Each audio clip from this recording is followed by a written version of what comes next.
Hey guys, what's going on? This is Vince Bugs. I'm in Tampa with my boy Mike G on. Tonight we're going to talk about the impact of influence with Chip Baker. And we got Jessica on and Derek. And we're going to just get into talking about legacy and their visions on why legacy is important. And is just talk about the things that make the world go better and what the influence they're going to bring after we get off this show. And with that being said, I got to really say real quick, Mike, how you doing? Because I know you had a long day today, man.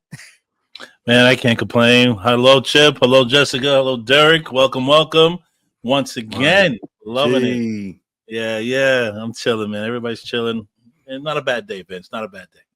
All right, Chip, and welcome my guest. And you know, the impact of influence with Chip Baker is a volume 10. And so Chip's had a series of different volumes of the book, and he's touched on everything from love to people, how they engage and influence others. And tonight we're going to kind of touch the tip of the iceberg on legacy and talk about, you know, true measurement of legacy and on how you hold it together as you go through. And with that being said, Chip, how did we get on this topic, Chip, about legacy, my man?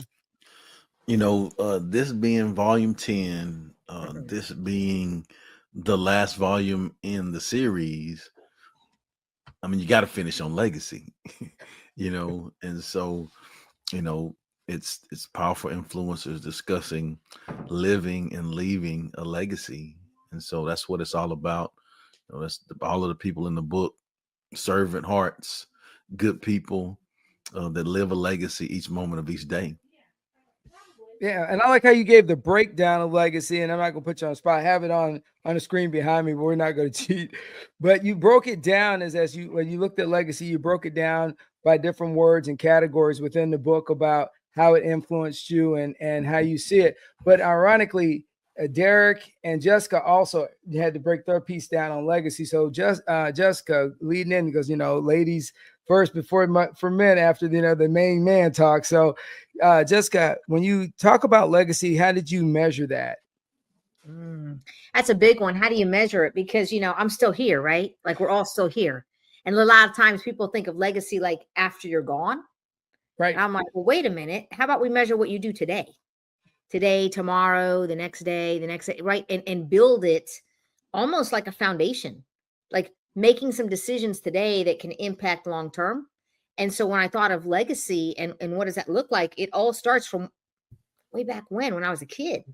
Like, what did my parents do to pour into me so that their legacy is lived every day? And then what can I do? I mean, it literally is like this, you weave some fabric together. So when you say how you measure it, I'm like, I don't know. I'm still quilting it. I don't know. And I'm not even a quilter, right? I don't sew. Right. I don't know. But I'm thinking that's really what it is. Like we just keep making that scarf longer and longer and longer, right? Because that's what legacy is. There's no end to the measure. So I love that question. That was a cool one. And so Derek, I'm going to bounce over to you. And so we just talked about measure. So how is your influence of legacy and how did you see yourself? Because I was just talking about the Nebraska football team and they had a great legacy. And now it's going through an evolution. So how do you kind of, and I'm coming back to you as yourself personally, has your evolution of how you see legacy? Well, you mentioned Nebraska football, and there's a mantra that they live by, and it's on their practice field. It's in their locker room. And the quote is, day by day, we get better and better. The entire mission, day by day, getting better and better. For me, Chip and J-Lo know this about me. Legacy is about each day forward counting. And I take ownership and possession of today. Today is 22,846 for me. It's the only one I'm going to get. 22,846. I'm smarter than I was at 22,845, not as good as I'm going to be 22,847. And if I do it right, I'll be more covered in love when I get to the end of it than when I started. The legacy is for every great, whether it's the country, family, person, it is quite simply when your actions are love-based and your love is action-based.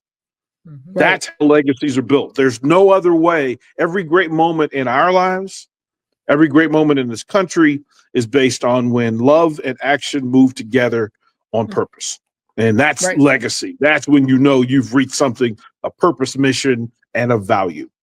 No, there's some good information that's going through here right now. It's really good about the legacy and so forth. But Jessica, I'm gonna pick Jessica. She's a new one, a new guest, right? How do you get motivated like writing with this type of degree and dynamics of this type of book with Chip? So I'll be honest with you. When Chip asks you, you just kind of lean in and you say, "Okay." That's everybody. I tell him all the time. He just makes me say yes. So motivated. How do you say no to that? That's it. Chip. Yeah. He asked me again. I said, "Oh man, okay, Chip." So staying motivated is recognizing that there is a story to be told, and we all have it. So why not tell it? Why not tell it? I love that. So since Mike brought that up on motivation, I'm going to go back to Derek on. So Derek, on the discipline piece, and when you wrote this, where did you find the discipline? Because at the end of the day, you can be motivated so long. The only thing that carries you to the finish line is discipline.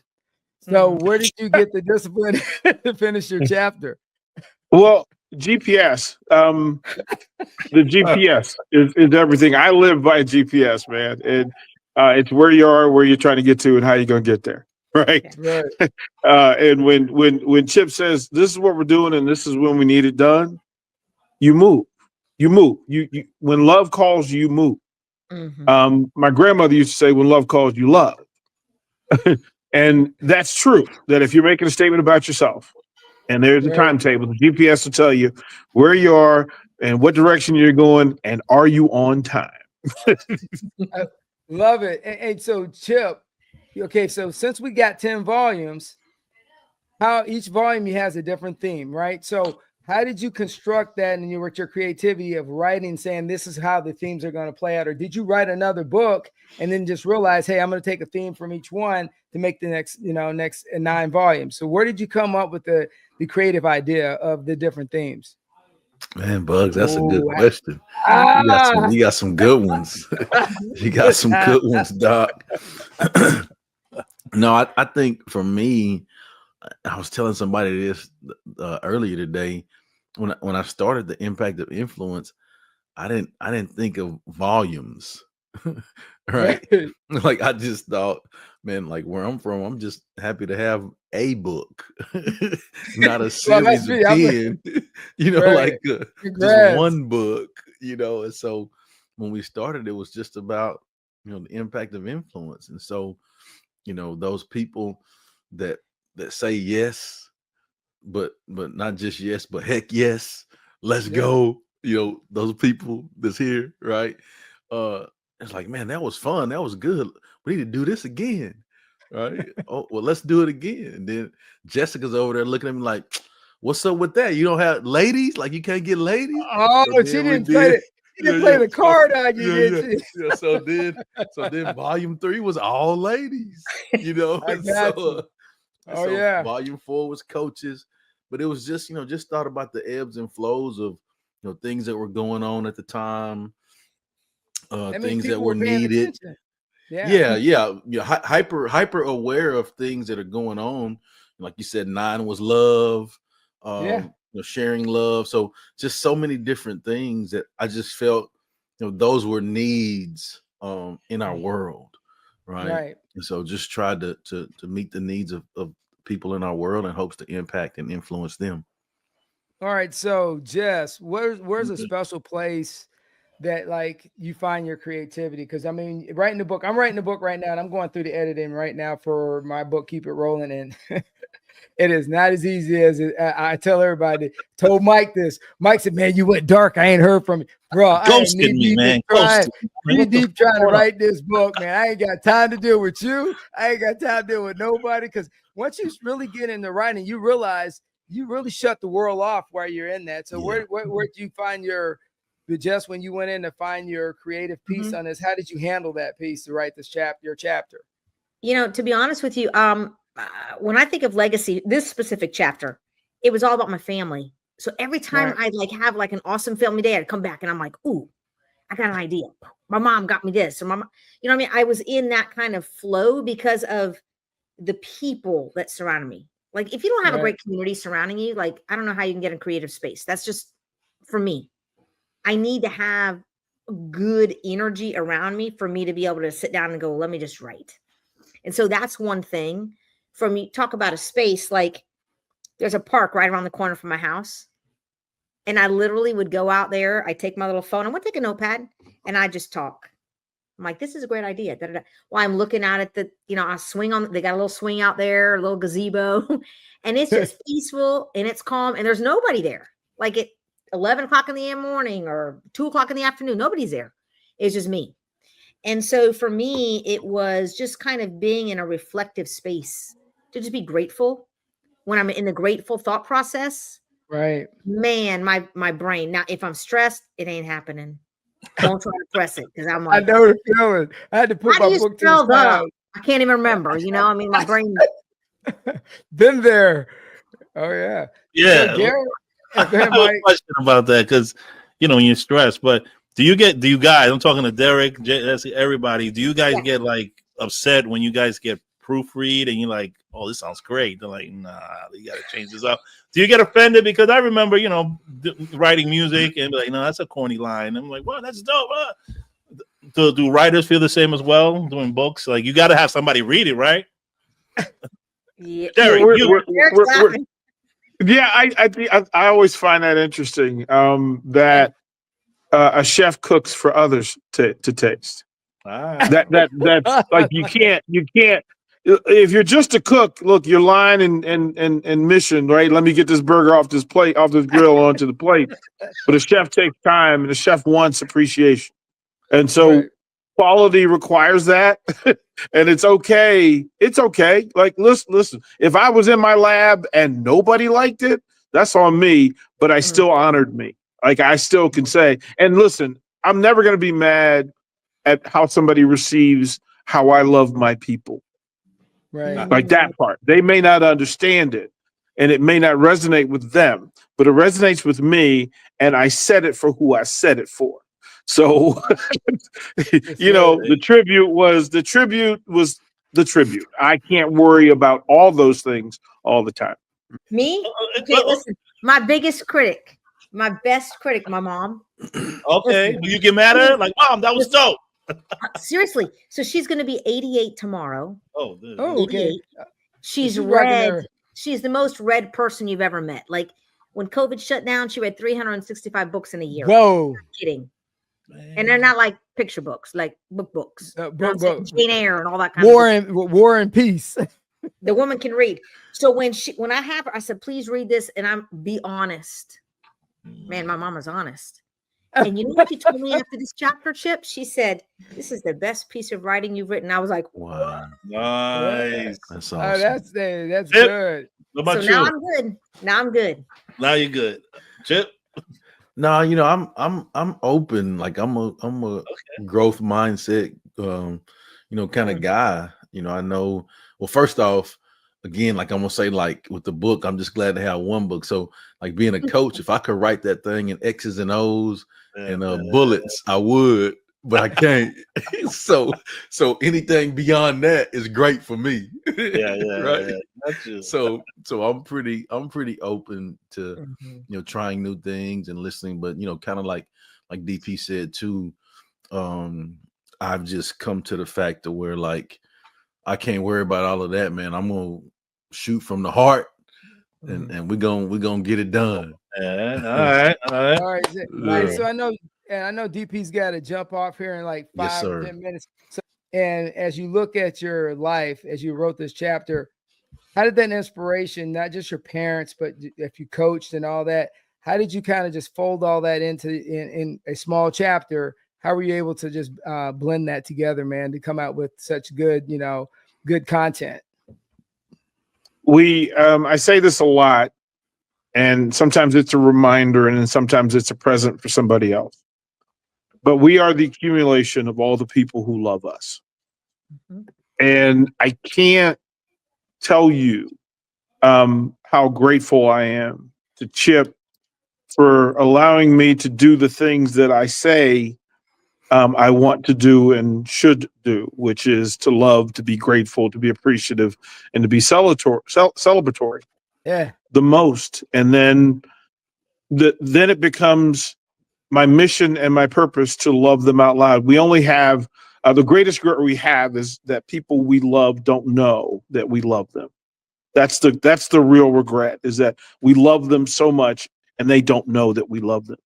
So I came up with the 3 words that I rally with, which is love out loud. And seeing something good, knowing something good, feeling something good, we by purpose really owe it to the people we care about to love them out loud. And that this book allows that. This project allows that. And shout out to Brother Baker, because again, he has enabled love to be out loud.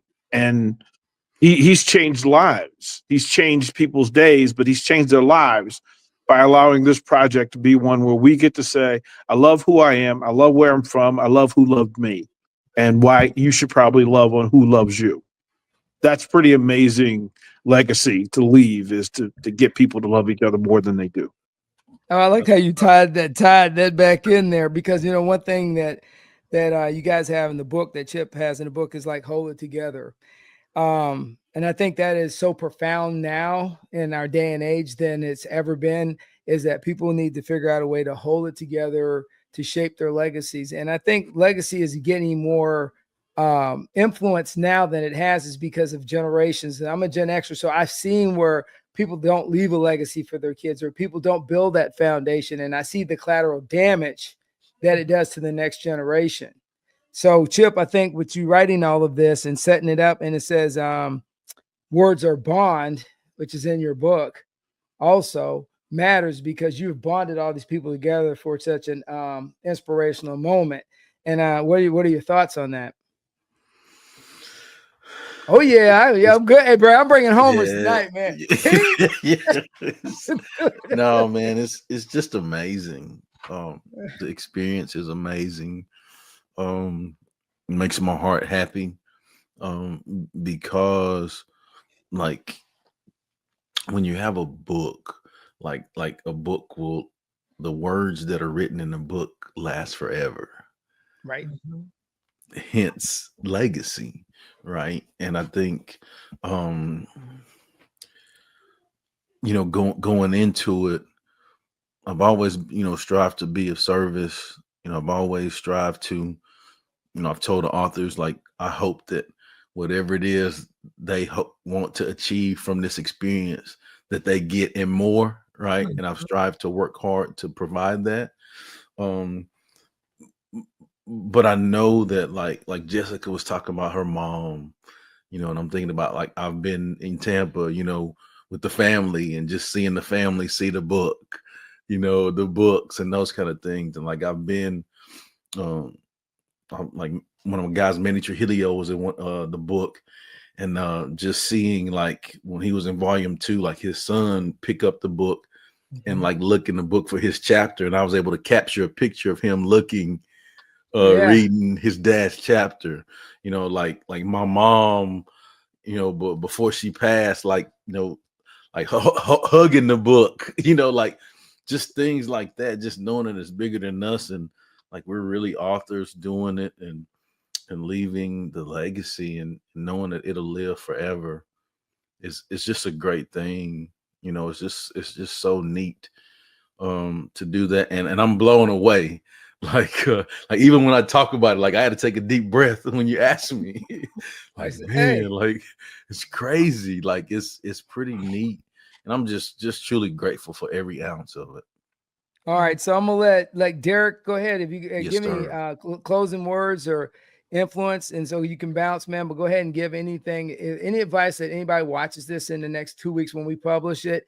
What advice do you give young people? Because I think they need to hear a message from such great influencers as yourself, my man.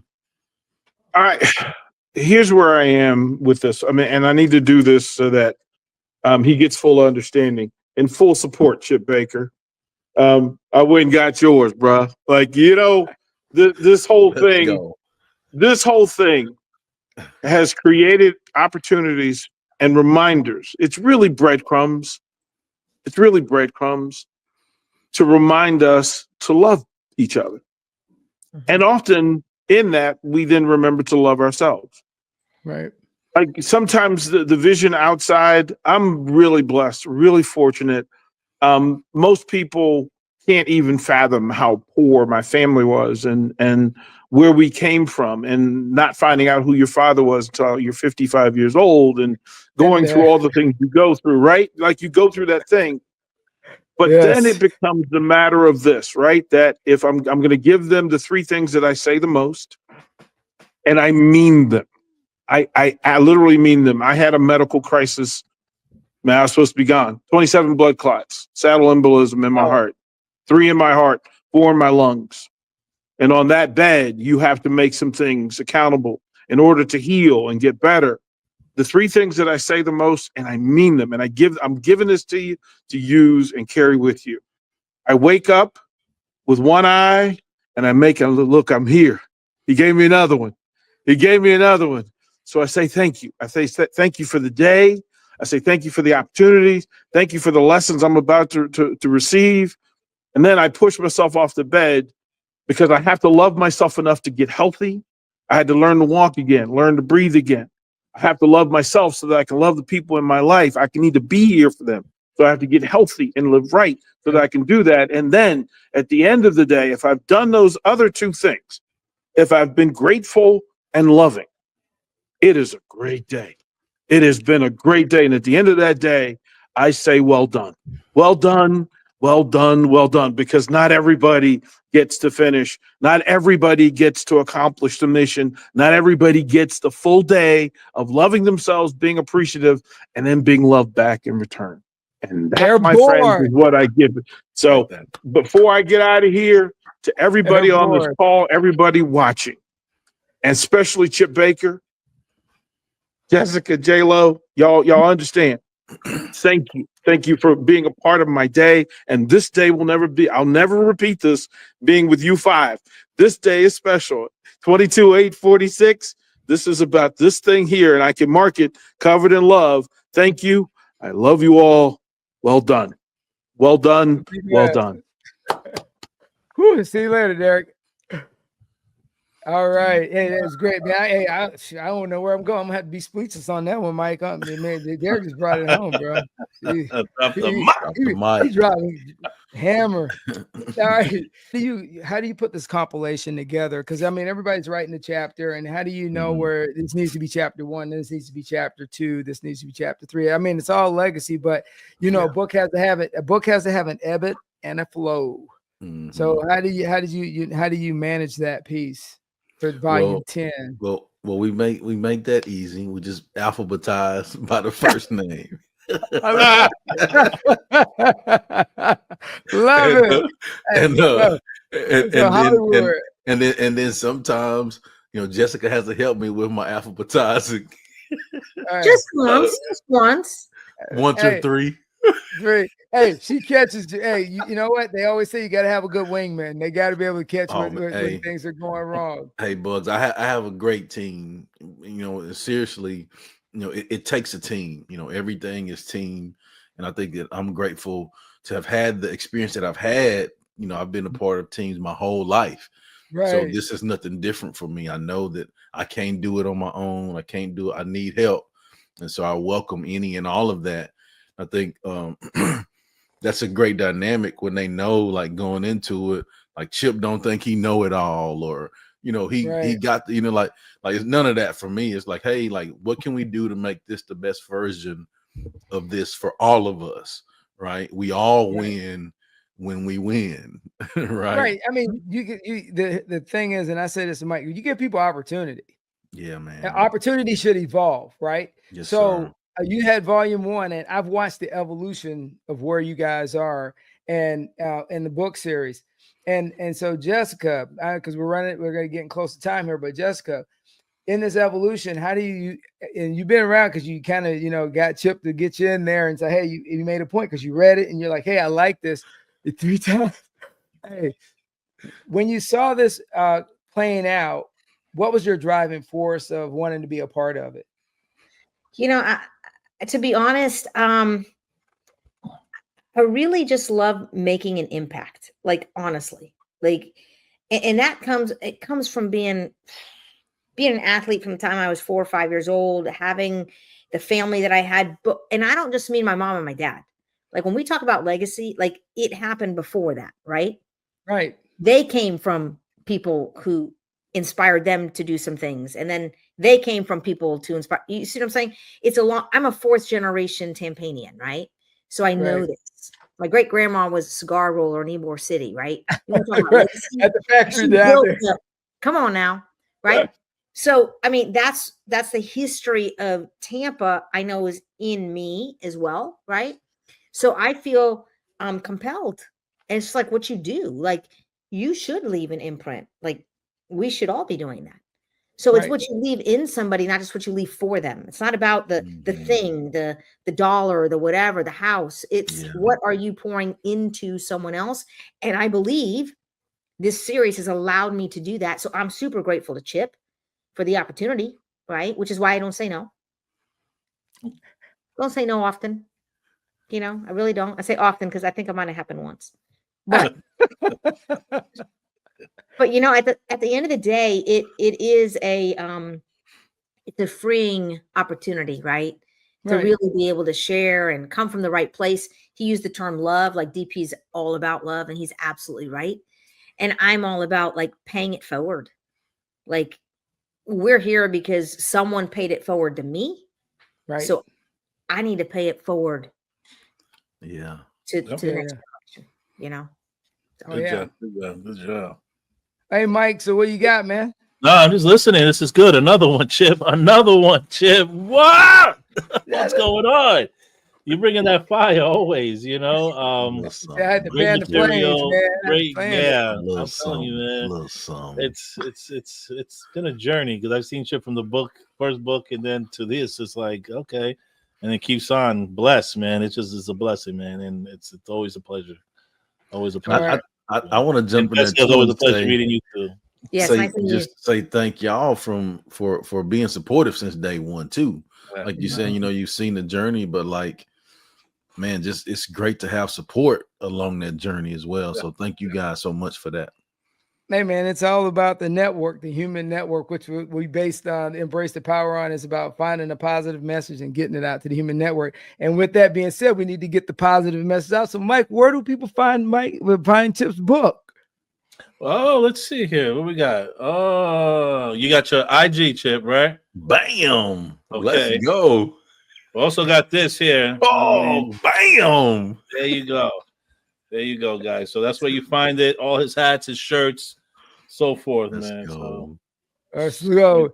Hey, so guys, hey, it's a blessing having you guys come on tonight. Chip Baker is always a pleasure and a blessing having you come in and drop content. Jessica, it was very nice meeting you this evening on Embrace the Power. We really appreciate you coming in and bringing the fire. Not at all. The vibe was great. So we appreciate you. And I didn't know I was supposed to wear black. No, you didn't get the memo. You didn't get the memo. You didn't get the memo. Even DP wore a black shirt. I said, "What? Did not get that memo." But that's okay. I like to be different.